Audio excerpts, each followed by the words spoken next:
পাকিস্তান এবং বাংলাদেশের মধ্যে যবে শেখ হাসিনা দেশে ফেরার ঘোষণা দিয়েছেন, তারপর থেকেই বিএনপি এবং জামায়াতের মধ্যে একটা অস্থিরতা সৃষ্টি হয়েছে। কারণ তারা জানে, বিশেষ করে জামায়াত জানে, যে যদি শেখ হাসিনা দেশে ফিরে আসেন এবং যেভাবেই হোক তিনি তো নির্বাচিত হবেন, তাহলে তাদের রক্ষে নেই। ফলে তাদের এখন কি করতে হবে? তাদের বাঁচতে হলে এমন একটা কিছু করতে হবে যেখানে সাপও মরে, লাঠিও না ভাঙে। ফলে তারা পাকিস্তানের সঙ্গে গোপনে যোগাযোগ করে। পাকিস্তান এমনি সবসময় ভারতের সঙ্গে তো লেগে আছেই, সবসময় যুদ্ধংদেহী ভাব। মানে একবার মার খেয়ে শিক্ষা হয়নি, আধমরা করে ছেড়ে দিয়েছিল। মিলিটারি ইন্টেলিজেন্স থেকে কয়েকদিন আগেই আমি খবরটা পেয়েছিলাম, কিন্তু তখন খবরটা প্রকাশ করার অনুমতি পাইনি। গতকালকে আমি সারাদিন আপনার ওই এতে থাকায়, ফোর্ট উইলিয়ামে থাকায় আমি কোনো ভিডিও আপলোড করতে পারিনি, শুধু এই খবরটি জোগাড় করার জন্য। তো খবর যা পাওয়া গেল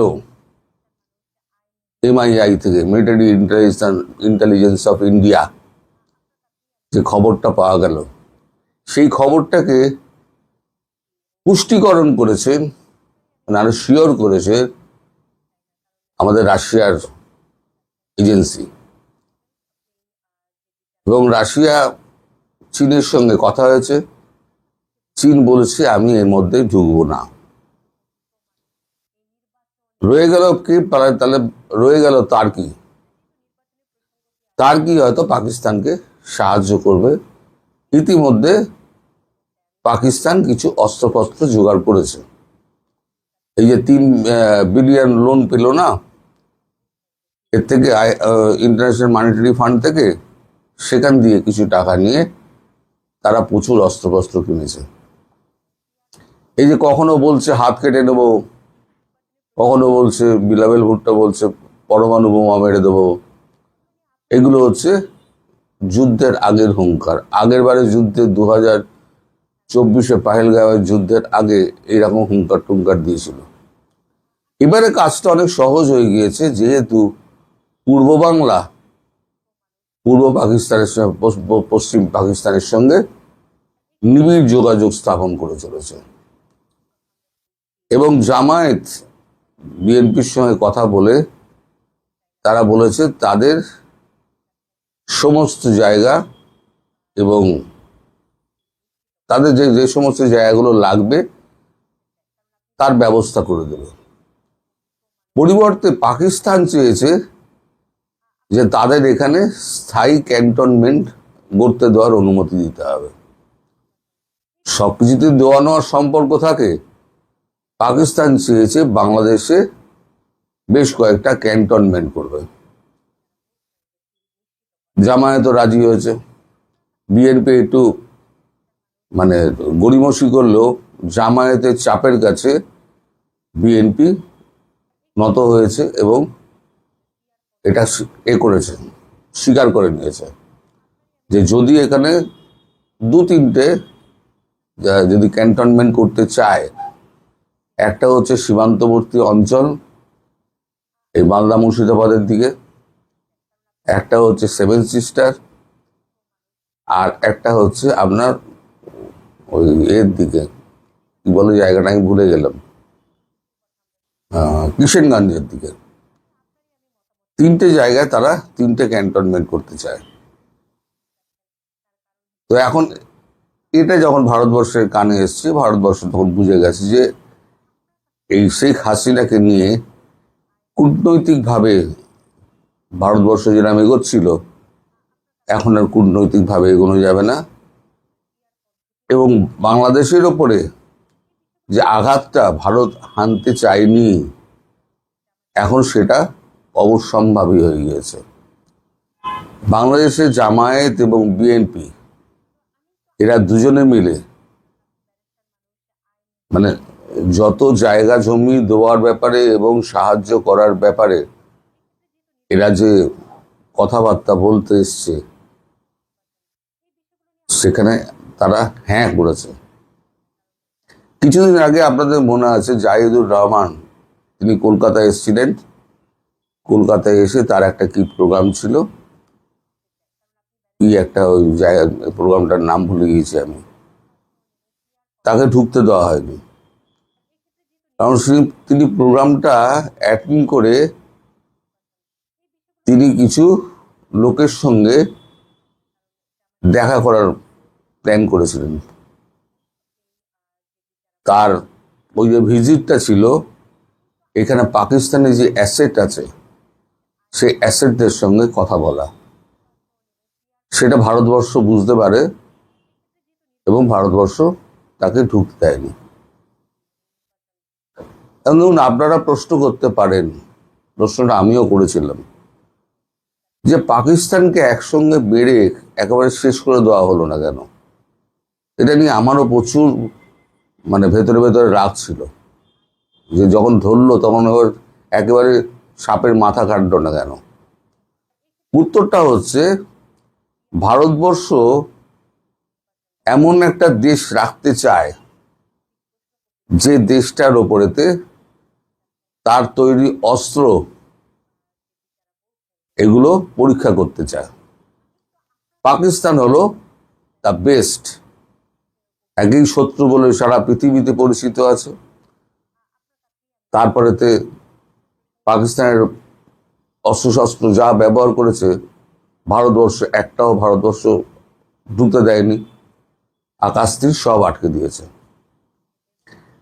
এখন এবার আবার নতুন কিছু অস্ত্রশস্ত্র আবার তৈরি হয়েছে, যেগুলো এই গত 2 বছরের মধ্যে, যেগুলো লাস্টে যে ছিল সেগুলো শেষ হয়ে এসছে, সেগুলো এখন পরীক্ষার প্রয়োজন হয়ে গেছে। তা পরীক্ষা করতে গেলে একটা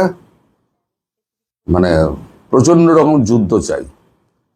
সেই যুদ্ধে কয়েক বিলিয়ন হয়তো খরচা হবে, কিন্তু ভারতের অস্ত্র বিক্রির মার্কেট অপারেশন সিঁদুর 1 পর যেভাবে বেড়েছে 6% থেকে 56%, এখন তো সবাই তো আপনার ব্রহ্মোস চাইছে, পিনাকা চাইছে। আর একবার যদি ইউএই পিনাকা আর ব্রহ্মোস নিয়ে নেয়, তাহলে দেখবেন সব কিন্তু আপনার ওই ওআইসির দেশগুলো সব কিন্তু ভারতবর্ষের অস্ত্র কিনবে। আর এদের প্রচুর টাকা, আর ভারতবর্ষ প্রচুর বানিয়ে রেখে দিয়েছে, চাইলেই দিয়ে দিতে পারবে। তো অস্ত্রের ভান্ডার যেমন সমৃদ্ধ হচ্ছে, তেমনি অস্ত্র ব্যবসা, যেটা আমেরিকা করে থাকে, যে অস্ত্র বিক্রি করো, সেটাও করে যাচ্ছে। এদিকে ইসরায়েল করেছে কি, ইসরায়েল ব্রহ্মোস চেয়েছে, কিন্তু ভারত তো ব্রহ্মোস দিতে পারবে না। S-400 দিতে পারবে না, এই কারণে যে S-400 তৈরি হয়েছে রাশিয়া এবং ভারতের যৌথ টেকনোলজিতে। এবং সেখানে একটা জায়গায় বলা আছে, একটা চুক্তিতে একটা জায়গায়, যে কোথাও দিতে গেলে রাশিয়ার অনুমতি চাই। তাহলে S-400 দেওয়া যাবে না। তাহলে S-400 বিকল্প কিছু একটা তৈরি করতে হবে। তখন থেকে ভাবনা চিন্তা শুরু হয়ে যায়, কি করে একটা S-400 একটা বিকল্প তৈরি করা যায়। আর আমরা ইসরায়েলকে বরাবর, আমাদের সঙ্গে ইসরায়েলের বরাবর একটা ভালো রকম সম্পর্ক রয়েছে। আমাদের যেমন ইরান বন্ধু, ইসরায়েলও বন্ধু। ফলে ইসরায়েলকে যদি আমরা সরাসরি অস্ত্র সাপ্লাই করি, তাহলে ইরান বলবে আপনি তো সাপ্লাই করছেন।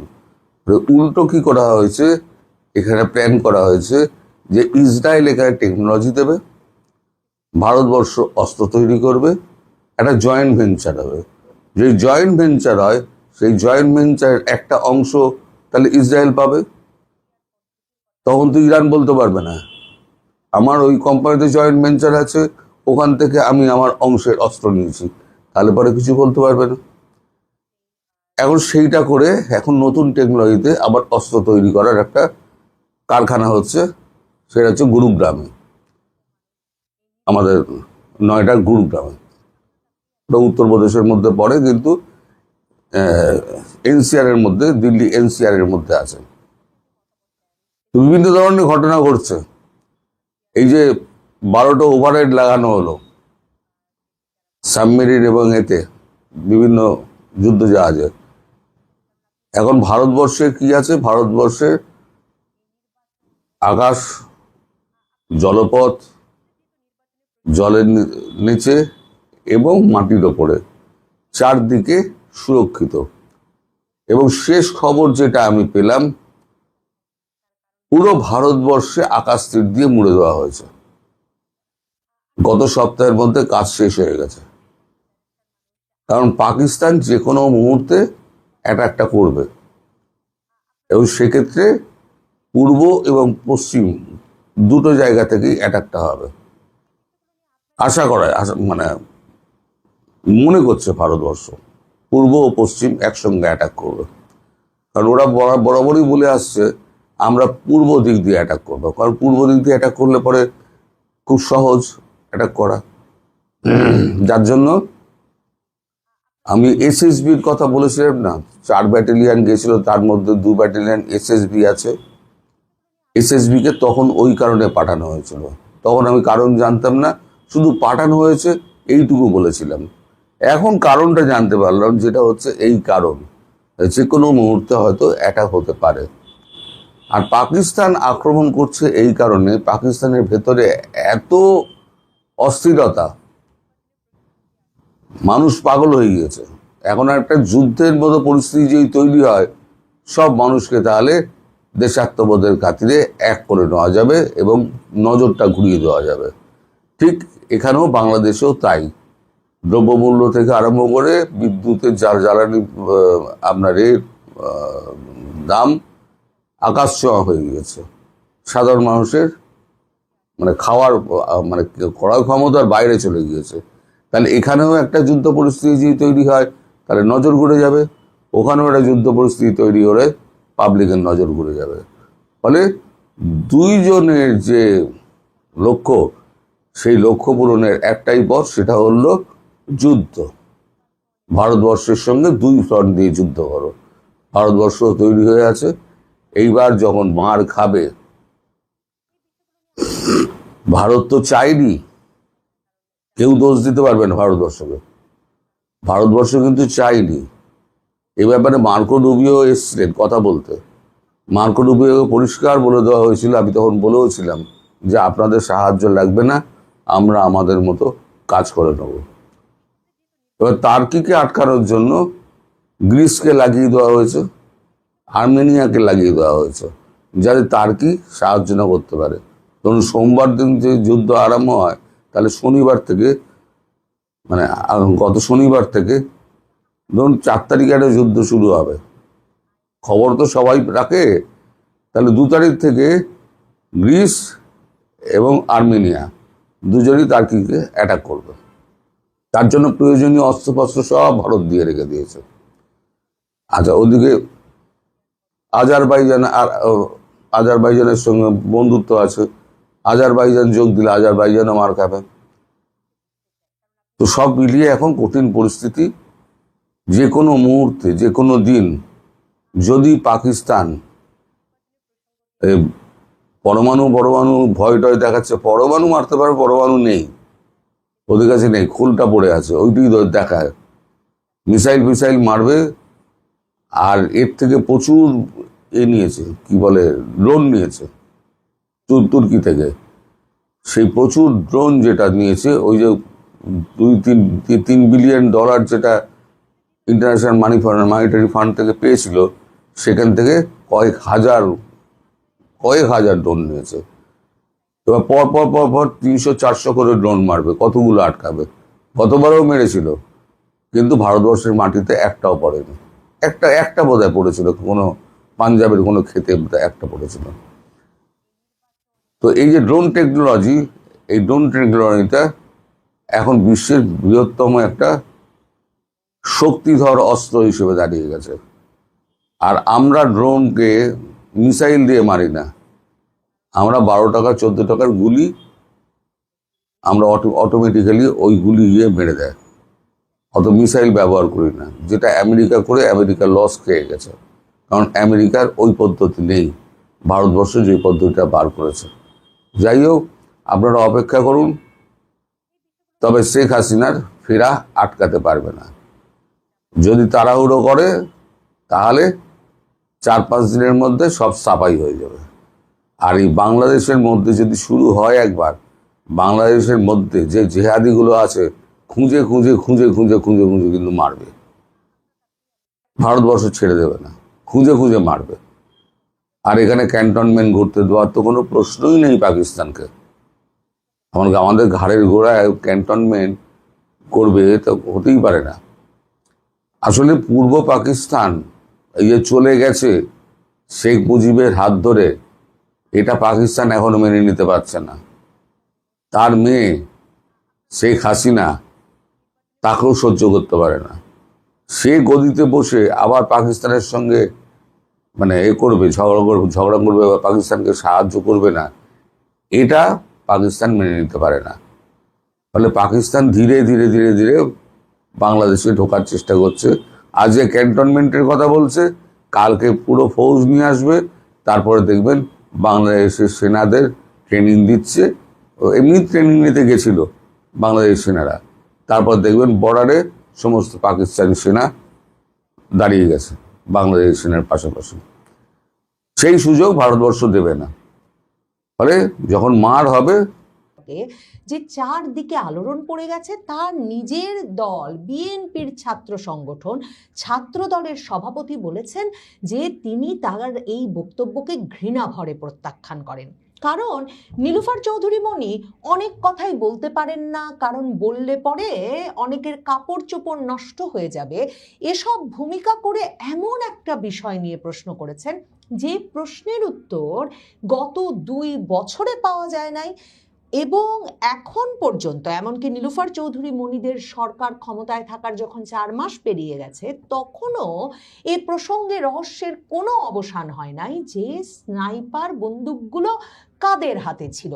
পুলিশের হাতে ছিল। পুলিশের কাছে কি আসলেই স্নাইপার রাইফেল আছে, নাকি সেনাবাহিনী, র্যাব কারা চালাচ্ছিল, কারা সুনির্দিষ্টভাবে এমনভাবে দূর থেকে নিশানা করে গুলিবিদ্ধ করার প্রশিক্ষণ সমৃদ্ধ বন্দুকধারীদেরকে মোতায়েন করেছিল সেই 2024 সালের জুলাই আগস্টে, সে বিষয়ে রহস্যের তো কোনো কুলকিনারা হয়নি। বারবার এ নিয়ে যেই প্রশ্ন করে তাকেই সকলে মিলে এমনভাবে চেপে ধরেন যে তার চাকরি রাখা দায় হয়ে পড়ে। স্বরাষ্ট্র উপদেষ্টা ব্রিগেডিয়ার সাখাওয়াত, তিনি প্রথম 2024-এর 5ই আগস্টের দিন কয়েক পরেই পুলিশ এবং আনসার বাহিনীর আহত সদস্যদের দেখতে গিয়ে বলেছিলেন যে এদেরকে স্নাইপার দিয়ে গুলি করলো কে? আর পুলিশের হাতে তো স্নাইপার নাই, তাহলে কাদের হাতে, কোন সিভিলিয়ানদের হাতে এই বন্দুকগুলো ছিল? আর কারাই বা পুলিশ এবং আনসার সদস্যদের আহত করতেও স্নাইপার গুলি চালালো? চিন্তা করে দেখেন, পুলিশের হাতেই যদি থাকবে তাহলে পুলিশ আনসার সদস্যদের আহত করলো কারা?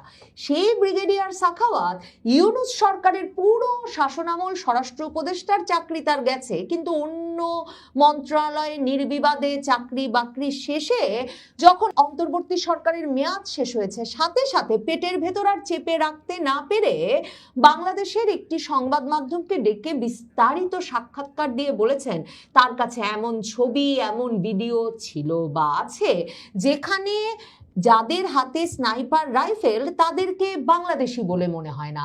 তাহলে তারা কোন দেশের?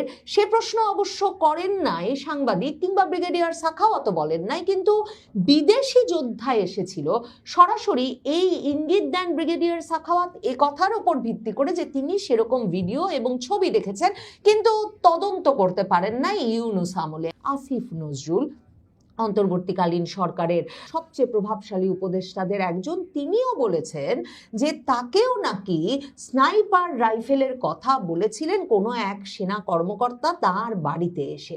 কাজেই বিএনপির এই এমপি, যিনি সেই ছাত্রাবস্থা থেকে ঢাকা বিশ্ববিদ্যালয়ে ছাত্র থাকাকালীন সময় থেকে রাজপথের আন্দোলনে সংগ্রামে ছিলেন, যিনি পুরো এরশাদ আমলটা ঢাকা বিশ্ববিদ্যালয়ে ছাত্র দলের সক্রিয় কর্মী হিসেবে একেবারে সামনের সারিতে থেকে এরশাদ বিরোধী আন্দোলনে যোগ দিয়েছেন, তিনি প্রশ্ন করছেন যে পুলিশের হাতে স্নাইপার ছিল না, তাহলে স্নাইপার কার হাতে ছিল? কারণ তিনি ছাত্র দলের ছেলেপেলের কাছ থেকে এমন কথা শুনেছেন যারা বলেছেন যে তারা মিছিল করছিল এবং মিছিলে হঠাৎ পিছনে তাকিয়ে দেখেছে পিছনের একটা ছেলে মারা গেছে, মানে সামনেও কেউ মারা যায়নি, পেছনেও কেউ মারা যায়নি, মাঝখানে একজন হঠাৎ করে নিহত হয়ে গেছেন এবং কোনো আওয়াজ পাননি মিছিলে থাকা অন্যরা, এবং তার মানে সুনির্দিষ্টভাবে লক্ষ্য স্থির করে মিছিলের ভেতর কাউকে কাউকে গুলি করে মেরে ফেলা হচ্ছিল। এতটা দূর নিশানার বন্দুক ব্যবহার করে, স্নাইপার ব্যবহার করে, এই প্রশ্নটুকুই শুধু করেছেন নীলুফার চৌধুরী মনি। এই ভূমিকাটা করে যে তার মনে আরো অনেক প্রশ্ন আছে যেগুলো করলে অনেকের কাপড় চোপড় নষ্ট হয়ে যাবে বলে তিনি করছেন না, কিন্তু এই প্রশ্নটুকু তিনি করতেই চান যে জুলাই আন্দোলনে স্নাইপার চালিয়েছিলেন কারা, যারা আজ কথা বলে তারা কখন কোথায় কিভাবে সেনাবাহিনীর সঙ্গে দেখা করে এই কাজগুলো করেছিল, তাদের কতটা ভূমিকা ছিল। মানে তিনি হাসনাত সার্জিসের বিষয়ে বিশেষভাবে বারবার শুনেছি যে এরা তখন সেনানিবাসের ভেতর ঢুকে পড়ে সেনা গোয়েন্দা সংস্থা ডিজিএফআই এর প্রধান তো জামায়াতে ইসলামী এবং এদের সঙ্গে নিয়মিত যোগাযোগ রাখছিলেন জামায়াতে ইসলামীর রাজনীতি ঘনিষ্ঠ ব্যক্তি, সেগুলো পরে বণিক বার্তা সহ বিভিন্ন পত্রপত্রিকায় বেরিয়েই এসেছে। এবং এই ডিজিএফআই এর আদর আপ্যায়ন আমন্ত্রণের ভেতর যে তখন হাসনাত সার্জিসরা ছিলেন এবং তারা নাকি তখন ডিজিএফআই এর গাড়িতে করেই সারা ঢাকা শহর ঘুরে ঘুরে আন্দোলন দেখতেন আর সেনা সদর দফতরের ভেতর বসে বিরিয়ানি খেতেন, এসবের কথা উল্লেখ করে সম্ভবত নীলুফার চৌধুরী বলেছেন যারা আজ কথা বলে তারা কখন কোথায় কিভাবে সেনাবাহিনীর সঙ্গে দেখা করে এই কাজগুলো করেছিল, তাদের কতটা ভূমিকা ছিল।